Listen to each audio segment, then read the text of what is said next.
سلام بالا مستر شمی جان را من بیمارم شما را قول بدم که تو حوزه فرهنگی گیلان خیمه کار بکنم با مشغول خود آی غنبرزاده بیدم آی غنبرزاده سالهای تو حوزه کار کنم بدم آی غنبرزاده آی چگونه امریکای باوردی آقا امر غنبرزاده بگو ببین شما را بگوی من کار خم باور من آی غنبرزاده آی کای بالا ارزم بزرگ شما ان خانه ای که دیدید جایی که نشتیم ان اصالت فرهنگی تو خانواده تالشه که عشان حداقل 200 سال 300 سال زحمت بکشیده در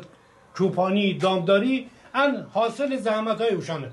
اما چون دامدار بسیم با اون زندگی بکنیم تا الان کنده فرق بکنده اوشان اما همه قدیمی ایتا مثلا اینه که اچان انواع و اقسام زنگان این نهده زنگ کوچیک زنگ بزرگ ایتا نه غور اشان چی به درد خورده های زنگ بزرگ مال گوسفند بزرگه زنگ کوچیک مال گوسفند کوچیکه اون زنگایی که غار میگه مال بزرگه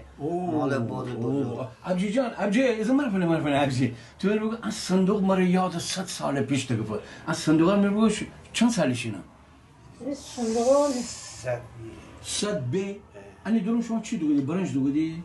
نه با وجود داده به دخترم خاخور تو بگو ام بافتنی چه جوراب از اون دیگه اینجای کوچیکه من خودم کیسه این کیسه هم یه نفر برای ما بافته کیسه پوله؟ آره اوه یعنی قلک سابق قلک آره خوشونی گردون بالا کنی نه گردون نبود خوشونی جیب زنی چلا آوزه زنی این زمان چون پول خورد بود دشتایی یقرانی 2000 بعد کیس جیب میانده بعد هونی میانده کدیده همرزا کدیده ولی واقعا بدین چه آدمایی هستند اینقدر وابسته به خودش رگریشه تمام ان ادواتی که از یعنی پیر بابا بوانسته همه داره عشان بو یعنی پیر دقت بو یعنی مار دقت یعنی بابا دقت بالا میسته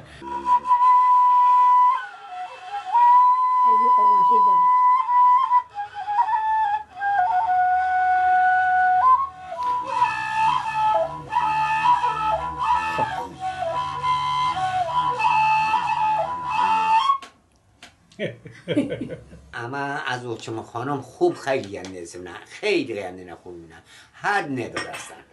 خیلی گنده خوب نه عاشق مشغول اما یه دیده انوار دخول دوست داشت بد داشتنیم نیست خیلی گنده داشتن دعوا نکردنیم نه بعضی ملگی ما را دست نراسا کردنش ای بوا غریب بوا زنگوله بوا غربره دیگر که بغلی نوعی من عینه هر میگم زنگوله مال زنگوله پیله زنگوله چیه؟ غور غور این برای گاوی که تازه یا بوز چون اوشان شیطان بود خیلی راز دور چه از صدا بودی آن صدا از رای دور مثل بلنگوی مثل صدا بودی اما مثل گاوی که گور آموزه رو ندیافته آفرین خیلی بود هر چیزی برای خودش ایتا صدای خاص داره هم برای یک حیوانیه هم برای یک حیوان دیگریه